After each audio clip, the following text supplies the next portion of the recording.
My name is Kendra. I'm 30. And 3 weeks ago, my mother stood in our driveway screaming that I was nothing but a leech living off them. Then she grabbed my bags, didn't hand them to me, didn't even set them down. She threw them across the concrete and yelled, "Go leech somewhere else." And I did.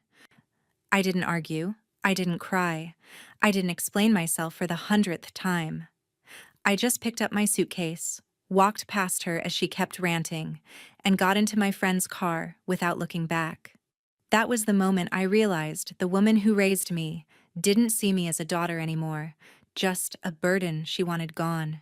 But what my mother didn't realize was that the leech she kicked out was the same person who had quietly kept their entire financial life running for years. Their online banking, their bill payments, their tax portal, their insurance accounts, everything they depended on without ever learning how any of it worked. So when I left, all of that stayed exactly where I left it. 3 weeks later, my phone lit up with a call from my dad, then another, then a text. "Why did the bank freeze our account? We can't access anything." I stared at the screen for a long minute. Then I typed back 2 words that said everything. "Ask the leech." If you think that's wild, trust me. It's nothing compared to what happened after. Families can ignore you for years, but the moment you stop fixing their messes, everything falls apart fast. Before I tell you how this all spiraled into the biggest meltdown my family has ever had, take a second to subscribe so you don't miss the rest of this story, because it only gets messier from here. There was a time when my life in Denver felt predictable, almost steady, even if I didn't always appreciate it. I had a small apartment, a routine I could manage, and a job that made sense to me. Working in digital marketing wasn't glamorous, but it paid the bills and gave me a feeling of independence I never had growing up. When the company collapsed after being absorbed by a bigger firm, everything shifted at once. One morning, I was preparing campaigns for a client, and by the afternoon, I was packing my desk with a printed notice that my position had been eliminated. Losing that job didn't just cut off my income, it shook my sense of direction. I tried to adjust, convincing myself it would only take a few weeks to find something new. It didn't. The cost of living in Denver made every month heavier, and freelance work came in irregular waves that kept me afloat, but never secure. I stretched my savings as long as I could, avoiding the idea of leaving until it became obvious I had no choice. Calling my mother, my mom, Paula, was the part I dreaded most. My father, my dad, Dennis, rarely interfered, but Paula's voice always carried the weight of judgment even when she wasn't trying to. I explained that Denver was becoming impossible to manage and that I needed a temporary place until I found stable work again. She didn't hide the hesitation in her tone, but she agreed. I told myself that was enough. Returning to Kansas felt like stepping backward into a life I thought I had left behind. The house was the same, yet somehow smaller, tighter, as if the air inside carried old expectations I didn't want to wear anymore. My younger brother, Tyler, had already carved out his own path in Chicago, and his success was a constant topic of comparison in our family. I didn't resent him for it, but the way it was used against me lingered like a shadow waiting for the right light to appear. The first few days at home were quiet, almost too quiet. Paula watched me with a mix of concern and suspicion, as if she was waiting for me to confirm some narrative she had already constructed. Dennis offered polite reminders about keeping my resume updated but rarely said more. I tried to settle in without taking up space, telling myself this was temporary, a pause I didn't want but had to accept. It didn't take long for Paula to create a set of rules designed to emphasize that I was no longer the daughter who once lived there. Curfews didn't make sense for an adult, yet they appeared. Expectations about chores were laid out as if she was preparing a checklist. She wasn't hostile, but she was methodical, drawing lines in the sand without acknowledging what they implied. My Aunt Carla visited occasionally, and her eyes always seemed to scan me, searching for cracks. Conversations between her and Paula often drifted toward subtle remarks about who was stable, who was thriving, and who needed to get their act together. I knew exactly who they meant, even if they never said my name in those moments. During that period, my closest support came from my friend Naomi, who reminded me that setbacks didn't erase everything I had worked for.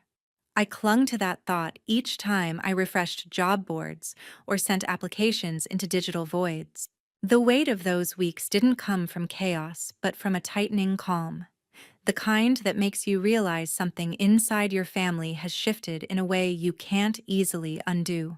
In the weeks after I moved back into my parents' house, the routine settled in faster than I wanted to admit. Mornings began with the sound of my mom moving through the kitchen and the quiet knowledge that if I stayed in bed too long, she would read it as proof I wasn't trying. I got up, moved around, wiped counters that didn't need it yet, and tried to stay just busy enough to feel like I had a right to be there. I treated usefulness like currency. If I handled the dishes, the laundry, the trash, the grocery runs, then at least I could tell myself I was paying some kind of rent. It didn't stop the questions about job searches or timelines, but it gave me something solid to point to when my own doubts started circling. I might not have a title anymore, but the house stayed functional, and I was the one keeping it that way. My dad drifted around the edges of that arrangement. He went to work, came home, settled into his familiar spot on the couch, and let the evening blur into the television. When something in the house broke and later stopped being a problem, he seemed content to accept that as the natural order of things. His lack of reaction was almost comforting compared to my mom's constant measuring, but it also reinforced a quiet truth. As long as everything worked, nobody was going to ask who was holding it together. Tyler showed up first in stories instead of in person. My mom always had a new update about his office, his view, his plans. Each detail was presented like a small achievement pinned to an invisible board. I could hear the shape of the comparison even when she didn't say it out loud. He had left and stayed gone, with a neat life built in another city. I had left and returned with uncertainty, and that alone seemed to define me in their eyes. Behind all of that, there was a different kind of mess building in the background. Bills were crammed into a drawer, bank letters stacked in loose piles, scraps of paper with half-remembered passwords stuck in random places. My parents had been improvising their way through online accounts for years, and it showed. They didn't say they needed help, but every time my mom muttered about how complicated everything had become, the expectations settled on me like a weight I hadn't agreed to carry. So I started fixing it, one login at a time. I set up their online banking so payments wouldn't slip past unnoticed, organized their cards and utilities into a system that actually matched reality, and created a single document where everything could be found in seconds instead of hours. Soon, every notification, every security code, every digital problem came through me first. They enjoyed the stability without seeing the work. When my Aunt Carla mentioned how much more put together the house seemed, my mom accepted the compliment and shifted the conversation back to Tyler's latest success. Naomi was the only one who knew how much time I was spending behind the scenes. Our late-night messages and quick drives around town became my reminder that I existed outside of this narrow role. On the surface, nothing dramatic had happened yet, but each quiet favor I did without acknowledgement added another thin layer to the pressure building under my skin. I could feel something in me tightening, even if I couldn't name it yet. There was a kind of stillness that settled over the house in the days leading up to the dinner my mom insisted on hosting. Nothing dramatic was said, yet something inside me sensed a shift. It felt like the air tightened around every small mistake I made, as if even the way I moved from room to room had become part of some silent evaluation. I tried to ignore it, but the tension threaded itself into everything, creating a pressure I couldn't quite name. My mom threw herself into preparations with an intensity that made the whole day feel staged. She cared about how everything would look, not because she enjoyed gatherings, but because she wanted proof that we were a family in control of our lives. My dad drifted around that energy like a passenger, never directly participating but never stepping away. Each time I passed him, he seemed lost in thought, yet I couldn't tell if he sensed anything brewing or if he had simply learned not to notice. What unsettled me most was the way my mom moved whenever Tyler came up in conversation. Even the possibility of him visiting brought a kind of brightness into her face that I hadn't seen since before I moved home. His presence carried weight in this house, not because he demanded it, but because she placed him at the center of everything. I felt myself shrinking in advance of his arrival, preparing for the familiar imbalance that always followed him through the door. My Aunt Carla confirmed she would be coming too, which added another layer to the unease. She had a talent for seeing only what supported her assumptions, and she often treated me like a minor inconvenience in a story that wasn't about me. Whenever she and my mom got together, I felt myself fade into the background, useful only when it benefited their conversations. I knew sitting through a dinner with both of them would require an emotional steadiness I wasn't sure I had left. As the afternoon unfolded, I found myself moving through chores without thinking. Setting the table wasn't a task as much as a way to steady my hands. I placed each item carefully, trying to create some sense of order even if it felt temporary. The clatter of silverware and the faint hum of the oven blended into a rhythm that kept my thoughts from spiraling too far ahead. I told myself that if I focused on small actions, the evening might pass without becoming heavier than it already felt. When Tyler finally arrived, the energy in the house shifted instantly. My mom's warmth grew almost exaggerated, her voice lifting in a way that was reserved only for him. Watching it unfold stirred something in me I didn't want to acknowledge. It wasn't jealousy. It was the quiet realization that I had become a supporting character in my own home. No one had said anything unkind yet, but the imbalance was loud enough to echo without words. Carla entered with her usual confidence, scanning the room as if checking whether expectations had been met. Her approval lingered on the things my mom had arranged, not on the work it took to prepare them. I felt her glance brush past me, brief and dismissive, and my chest tightened with the familiar strain of trying not to take up too much space. I kept my posture calm, telling myself that holding steady was the only thing within my control. As we all moved toward the dining room, the heaviness that had been building settled quietly between us. My mom watched Tyler with unmistakable pride, while my dad took his seat with the same resigned patience that had become part of him. Carla observed everything with that sharp, knowing look she used whenever she was preparing to draw conclusions about someone else's life. In that quiet moment before anyone spoke, I felt the pressure around me reach a point where staying composed became its own quiet battle. The evening hadn't yet turned, but the foundation beneath it had already begun to shift in a way I could feel more than see. There was a strange quietness in the room once everyone had settled at the table, the kind that felt too controlled to be natural.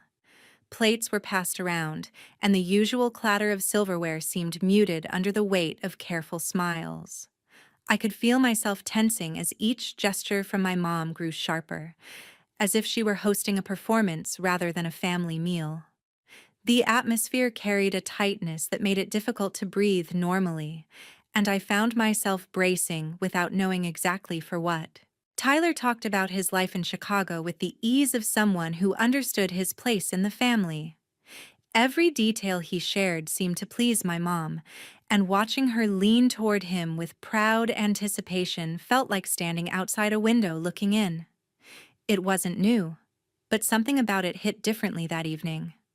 Maybe it was the fragile balance I had been trying to maintain, or maybe it was the way Carla listened with that knowing expression she reserved for stories that confirmed her expectations. My dad stayed mostly quiet, nodding along and offering small reactions that blended into the background.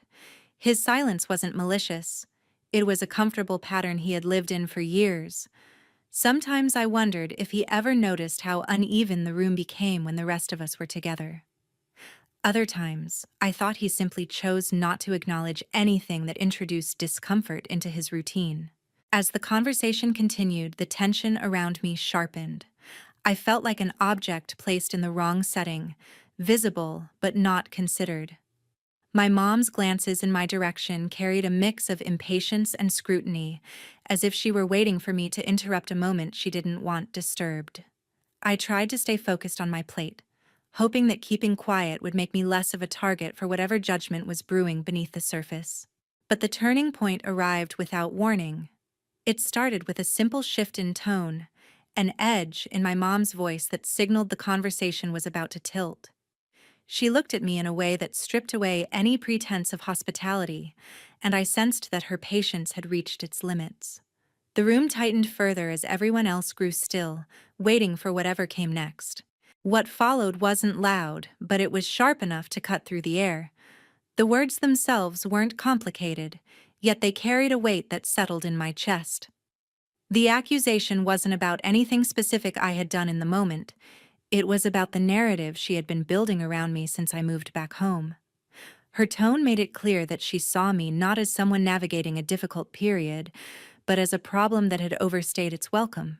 The moment landed with a heaviness that went far beyond embarrassment.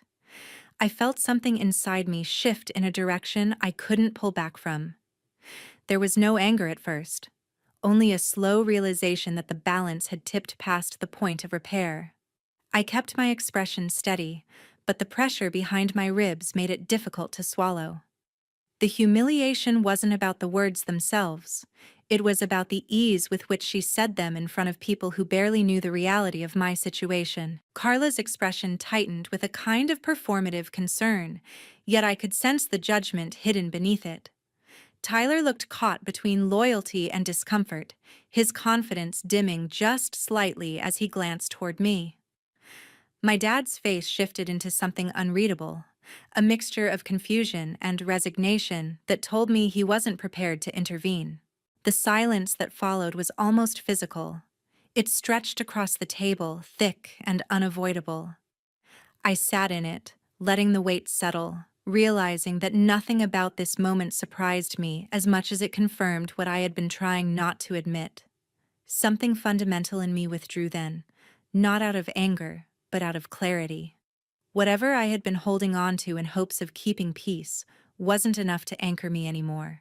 Morning came with a kind of heaviness that made everything feel slower, as if the night had pulled something vital out of me. I moved through the house quietly, trying not to disturb anyone, though part of me sensed that nothing I did could soften the tension still lingering from the evening before. My thoughts kept circling around the unresolved weight sitting behind my mother's anger, and I wondered how long it would take before she directed it toward me again. While I prepared my things, a calmness settled over me that didn't feel like acceptance, but more like resignation. The house had stopped feeling like a shared space, and walking through each room felt like moving through a place that no longer held my shape. I had tried to convince myself that I still belonged somewhere in this family, yet each interaction chipped away at that illusion a little more. By the time I made it downstairs, I sensed an invisible line drawn between the version of me they wanted and the one I actually was. My mom's presence in the kitchen confirmed that the atmosphere hadn't shifted in my favor. Her movements were deliberate and clipped, as if she were preserving her anger for when she thought it would make the most impact. I could feel the tension rolling off her even without words, and unease crept in as I realized where the morning was heading. I kept my distance, hoping that silence would hold the situation together long enough for me to gather myself before anything escalated. But the moment didn't hold. She turned toward me with an intensity that made the room shrink. The frustration she carried from the night before hadn't settled. It had multiplied, sharpening into something she seemed ready to unleash. Even without speaking, her expression said more than any argument could. I recognized the look too well. It was the same one she used whenever she needed someone to blame, and I had become the easiest target. The confrontation unfolded in a way that felt inevitable. Her disappointment pressed against me like a weight I couldn't push back. The way she looked at me made it clear this wasn't about anything that had happened recently, but about whatever story she had rewritten in her mind. My chest tightened as the realization took hold. Nothing I said or did would ever shift the narrative she clung to. The role she had assigned to me wasn't something she intended to reevaluate. As her frustration swelled, the situation tipped past a point I could manage. A sense of detachment washed over me, creating a distance that made the moment feel strangely muted. I didn't argue. I didn't defend myself. There was nothing inside me left to explain. Instead, I watched her anger build as if it belonged to someone else's story, not mine. Each second made it clearer that the connection between us had reached its breaking point, and I no longer had the strength to carry what wasn't mine. The moment she lashed out, something inside me went still. Not in fear, but in realization. Her anger wasn't about me, it was about the loss of control she felt. I had grown into someone she didn't understand, someone she couldn't shape. And instead of facing that, she projected every insecurity she carried onto me.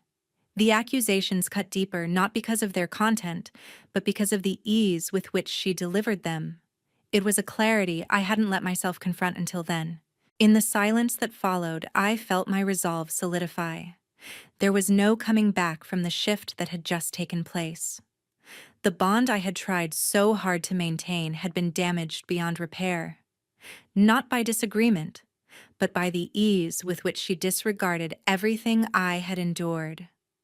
The space between us could no longer be bridged by patience or understanding. I walked away slowly, not out of defiance, but out of necessity. Each step felt measured, deliberate, as if I were leaving behind more than just a room. I could sense the weight of finality settling around me, carrying a mix of sadness and relief. The realization that I had reached my limit wasn't a moment of weakness. It was the first time I had chosen myself over the role I had been expected to play. There was no dramatic ending, no raised voice chasing after me. Only the steady confirmation that whatever existed between us had fractured for good. And for the first time in a long time, I didn't question whether walking away was the right choice. Part of me knew that once I walked away from my mother that morning, something fundamental had already ended. The house didn't feel like a pause anymore. It felt like a place I was passing through on my way out. The distance between us wasn't just emotional at that point. It was preparing to become physical, too. It didn't take long for everything to snap. The tension that had been hanging over the house finally found a target, and she made it clear I was no longer welcome. The message wasn't subtle or careful. It came with the finality of someone who had decided she was done pretending. In her mind, I had shifted from struggling adult child to permanent burden, and she wanted that burden removed. By the time my things were shoved out of my room and pushed toward the door, my shock had already burned out. I watched the last pieces of my life in that house reduced to luggage, and what hurt more than the action itself was how easy it seemed for her. I had imagined that if I ever left like this, there would be some hesitation, some trace of the years we had shared. Instead, it felt like erasing a chalkboard. Leaving with my bags felt strangely calm. Naomi became my lifeline, offering a couch and a reminder that none of this defined my worth. For a short stretch, my life turned into a patchwork of borrowed spaces and improvised routines. I bounced between Naomi's apartment and a brief stay on Victor's floor, using each night to remind myself that survival didn't require anyone's approval but my own. The instability was exhausting, but it came with one important shift. I no longer felt trapped. Work became the anchor I clung to. I took on small projects wherever I could find them, stitching together income from business owners who needed help online but didn't know where to start. Each assignment was a step away from the version of myself my family had chosen to see.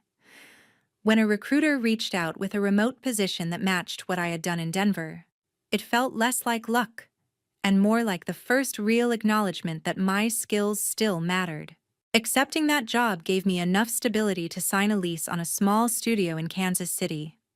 The place wasn't impressive by any outside standard, but to me, it represented something my parents had never truly given me: space that belonged entirely to me.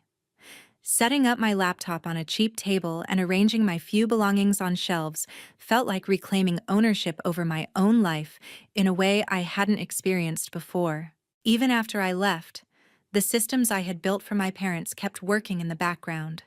Notifications still reached the email address I had once used to manage their accounts. Security alerts and reminders flowed through my phone like echoes of responsibilities I no longer held. I ignored most of them, reminding myself that I was no longer their safety net, even if the remnants of that role still clung to my digital life. The real crash came a few weeks after I had settled into my new place. A string of missed calls from my dad appeared on my screen, followed by a message I didn't need to open to understand the panic behind it. Their access to money had been disrupted, and suddenly the invisible work I used to do had become very visible in its absence. I sent a short response that pointed him back to the label my mother had thrown at me and put my phone down with shaking hands. In the days that followed, the fallout spread through the family without my involvement. I heard through distant channels that bills had been missed, that automatic payments had failed, that confusion over passwords and recovery links had turned simple tasks into crises. They hired professionals to untangle the mess, and for the first time, the support they took for granted came with a price tag attached to every hour. It hurt to know I could have fixed things quickly, but it hurt more to remember how little that effort had ever counted. My dad eventually reached out again, not just with panic, but with something closer to desperation. The message between the lines was clear. They wanted me to step back into the role I had once filled, to quietly repair what had broken and return to being the unseen structure under their comfort. This time, I didn't even consider it. I had already learned that stepping back in would only reset the cycle and teach them that there were no real consequences for how they treated me. Refusing to return to that role wasn't an act of revenge. It was an act of self-respect. I made it clear, at least to myself, that I would no longer be their unpaid manager, their emergency contact, or their silent problem solver. They had chosen to see me as a drain, and I no longer had the energy to prove otherwise to people who preferred their own version of the story over the truth standing in front of them. As time passed, I built something that had nothing to do with them. My work stabilized. I found a rhythm in my days, the kind that didn't revolve around anticipating someone else's needs. I began volunteering with older adults who genuinely wanted to learn how to navigate the online world. And every grateful smile reminded me how different it felt to help people who actually saw the effort behind the outcome. Cutting contact with my parents wasn't a single dramatic gesture. It was a series of small decisions not to answer, not to explain, not to chase closure from people who had never offered accountability. The quiet that followed was unfamiliar at first, but over time, it became a kind of peace I hadn't realized I was missing. If there is anything I carry from all of this, it's the understanding that being useful is not the same as being valued. You can hold a family's life together from behind the scenes and still be treated like excess weight the moment they need someone to blame. Walking away doesn't erase what you did for them, but it does protect what is left of you. And sometimes the most powerful thing you can do with the label someone throws at you is step far enough away that it no longer sticks to your skin.